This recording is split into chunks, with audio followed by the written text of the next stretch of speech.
Hello, everybody, and welcome. Welcome, one and all, to another episode of the Jerick Show. My name, as always, is Javad Malik, and this is the only podcast, the only one you need to wind you down at the end of the week. It's like a nice shoulder rub in the world of cybersecurity, giving you all the news, views, and opinions that maybe you didn't think you needed, but you absolutely do.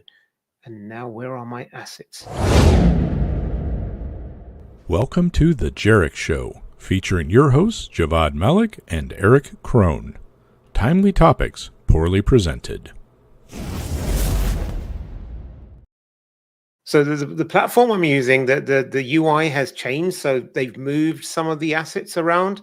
And so it's just a nightmare. Why do they do that? Speaking of horrible UIs, Eric, how you doing? Oh, man.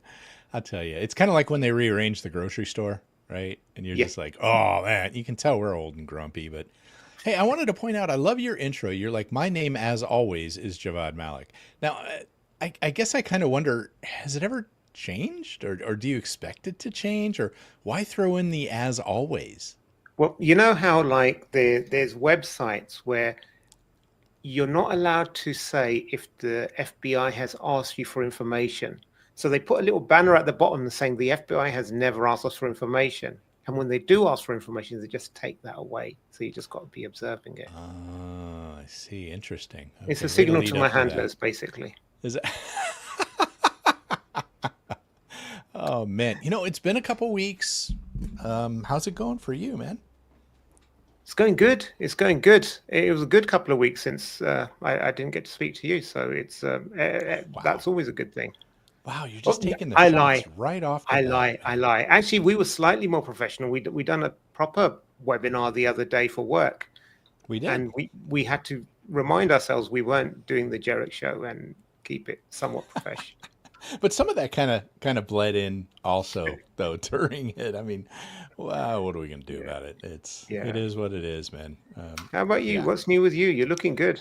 Man, I'm better than last time. Yeah, my face, I don't know if we were on here while my face was in its radioactive tomato mode, but I had to do some cream stuff for skin cancer, and it just exploded like all over the place. It was terrible. It was red everywhere, blotchy for a while, and I just looked like I spent about a week in the Florida sun for a few days. So we're getting over that now. Hopefully it'll take care of all the little pre-cancers that were bouncing around there. So years and years of not wearing sunscreen when I knew better.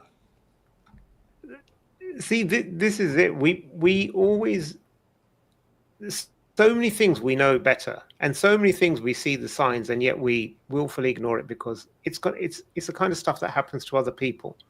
Yeah. And this is what's amazing about human nature and behavior, isn't it? We often know what's the right thing to do, but we don't. Yeah, it is. And we've talked about that dilemma before too, where, I mean, we talk to people all the time and we give them information, but if it doesn't change behavior, you know, that's where the real challenge comes in. And frankly, like I said, I grew up in Arizona, live out here in Florida. Sun has been a thing of my life the whole time, right? Like, my family has had skin cancer, like everybody but me. I'm like, no, I've got too much of a tan to get a skin cancer. In the meantime, I'm getting sunburned every other weekend, right? And so it is what it is. But yeah, kids, wear your sunscreen. We're not kidding here, man. That was very uncomfortable. Yes, well, get well soon. Start wearing sunscreen and whatever. Take your vitamins. You know, don't be a typical Florida man. That's all I'm saying. Right. I'm gonna try not to do that. So cool. Well, what do we got in the hopper for today, man? We have got some cool hoppers. So apparently, and I heard it from the grapevine, correct me if I'm wrong or not, but you once served for the military, the government. Yeah. You have heard that. I was active duty Navy, and then I worked as a contractor for the Army across 2 stints that were about 5 years long apiece. So yeah, about 10 years as a contractor for the Army. Were you ever employed by the National Guard? Indeed, no. No. Okay. So you're probably safe from this story. Oh. Yeah, this particular one, because the OPM breach, they pretty much got everything, including my shoe size. So, I mean, what's one more issue? But yeah, I saw about this and I was like, man, what's ugly about this? First of all, you're like, oh great, they're in our military stuff, right? Even though it's guard, they're like real military. They have guns and stuff. There are tanks involved. But what got me was how long they were floating around in this network. I mean, it was like Yep. what, March to December? Yeah, March to December. It's a long time. It's a long time, and this is in. I I was going to Yeah. say this is horrendous, but then I'm just thinking about the average dwell time within organizations. But we are in 2025. I think security tools have increased, and there is enough, or there should be enough awareness that you should be monitoring activities and look out for weird things happening and what have you. But I suppose it's a bit like getting sunburnt every week and not wearing sunscreen. Well, thanks for that. Yeah, just keep digging. No, you know what gets me on this too though is like states do the National Guard. Okay, so it's divided by states. So this was one state out of many. The problem here is they were in it for so long. I have no doubt they're browsing like how to set things up. And this is going to be kind of mimicked from state to state. They're not going to reinvent the wheel for every single state reserve thing. Yeah. So the amount of information I'm sure they were able to glean from this is actually quite scary because it's going to tell you tactics, protocols, possibly even incident response protocols, things like that, that frankly you don't want the adversaries to know. And it's liable to be something that impacts most, if not all, the other guard units and possibly even active duty military, depending on how close they're following their TTPs and processes. So that's a problem for us. It is. It's a huge, huge problem. Like you said, it's if you know exactly how someone's going to respond if a dam breaks or if Yeah. a river floods or if power's cut off or whatever the scenario might be, then you know exactly where the choke points are. You know exactly where they're most vulnerable, and it can cause a whole ton of damage. So well done. Exactly. Wait, who are you saying well done to? Are you really saying well done, Salt Typhoon? Come on. No, that is not what it's not. This is where I need to clarify because someone's reading a transcript. It could come across as like, well done. Knock, knock, knock. No. It was a very sarcastic, well done to whoever's monitoring and setting up the security of the National Guard in that state. Okay, all right, fair enough. We'll go with that. We'll go with that. Yeah. So there's a whole bunch of threat actors which are mimicking popular news channels like CNN, BBC, CNBC, and they're promoting investment scams. Now, investment scams is not something new. We've been aware of these for a while, and whenever any high-profile Twitter account has been hijacked or mimicked, the first thing they do is like, I'm Bill Gates, I'm the richest man in the world. Send one Bitcoin to this wallet and I'll double it and send it back to you. And they make a lot of money very quickly, even with like a half hour or an hour window of opportunity, they make a lot of money. So there are lots of the money to be made, which is why I suppose this is a popular thing. But we were speaking about this, and one of the analysts, Malwarebytes, that researched this, they said that there's approximately 17,000 baiting news sites distributed across 50 countries to target. That's a huge setup. It is. You can't tell me they're not using AI or some really ridiculous scripts to build this, right? This is absolutely the automation coming back to hit us all. I do want to make a point real quick of something that you said a minute ago, because I can't let this go. But I think you said, I'm Bill Gates, the richest man in the world. And I don't know if you realize that, but you're a few decades behind. Okay, just so I know. You know. Okay. Okay. But anyways, I'm quoting some of the tweets that went out from his account when it was compromised.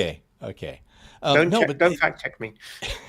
You're right about that with the number, the sheer volume of sites that are up here. And what I think is really clever about a lot of these investment scams that they're doing is they actually have these things. They look like well-known front ends and all of this. So it looks like you're doing something real.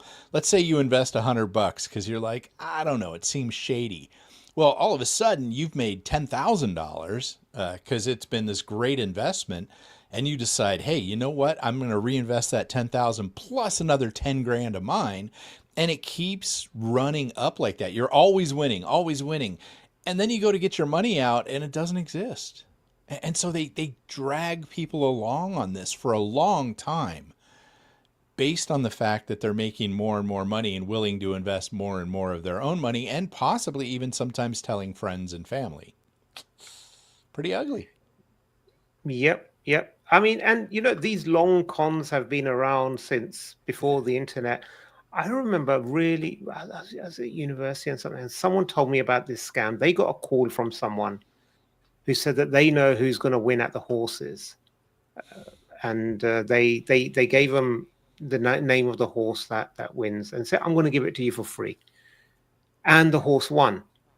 And then the next week, he got a call again, said, "Would you like me to give you the next winning horse?" And he said, "Okay, then."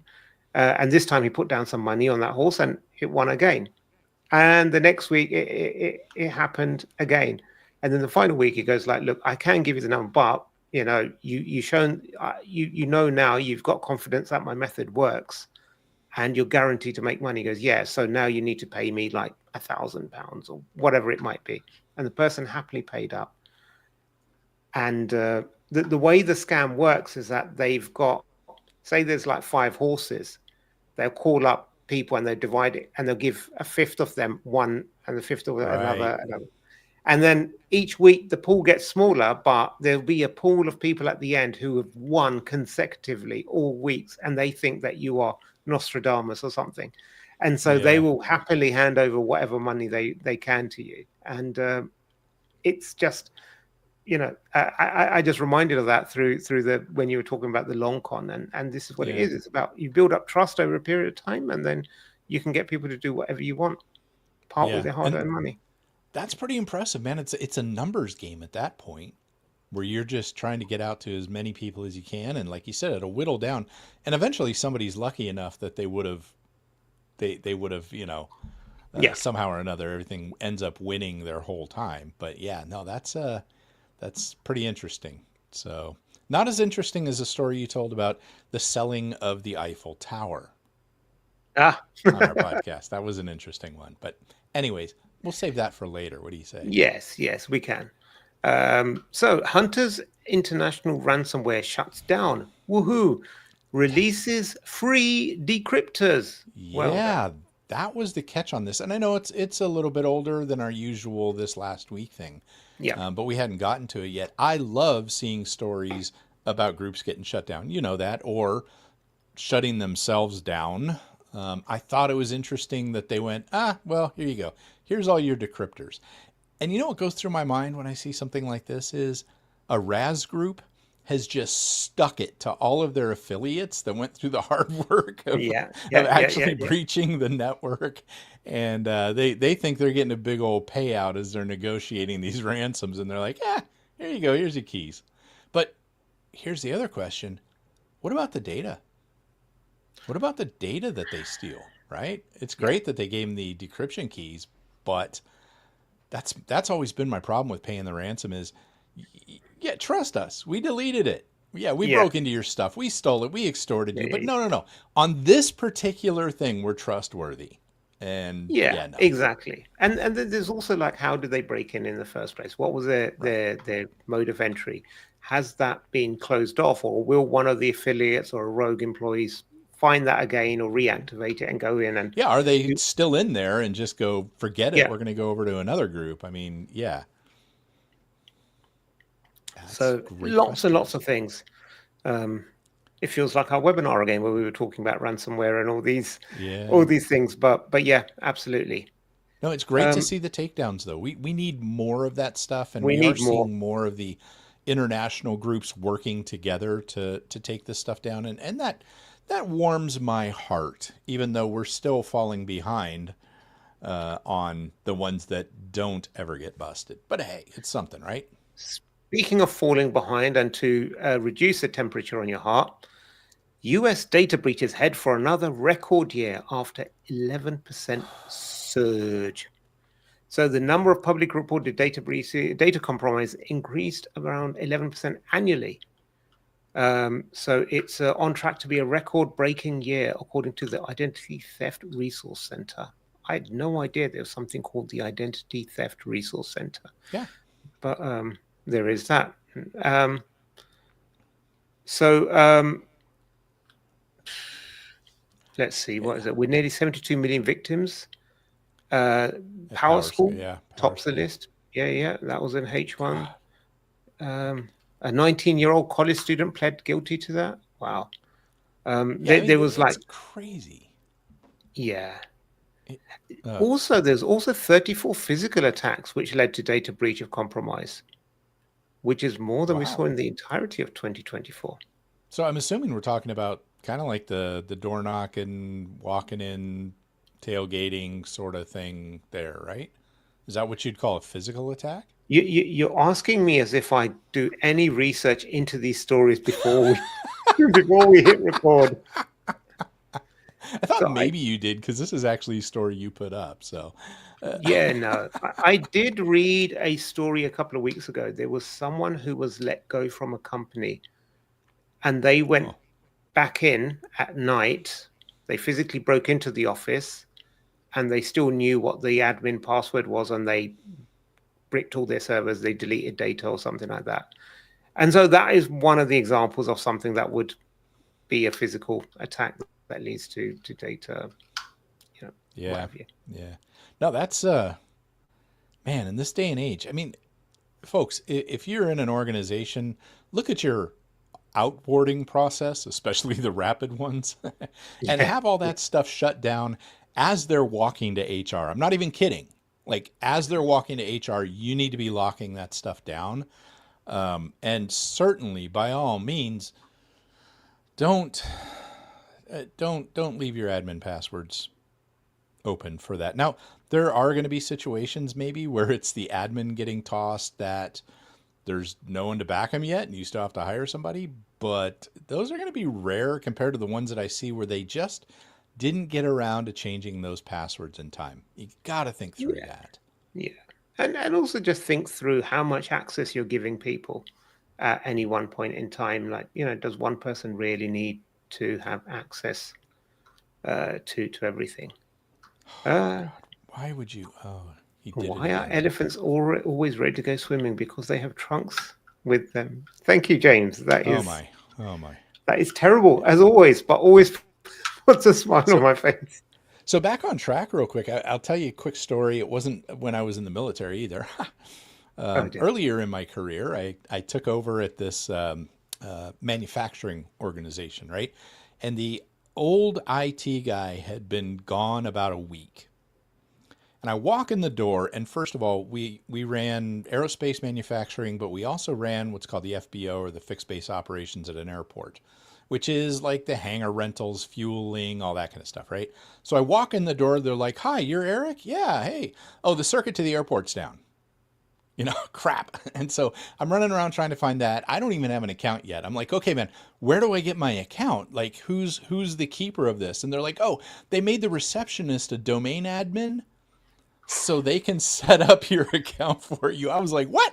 The receptionist is a domain admin? Oh, yeah.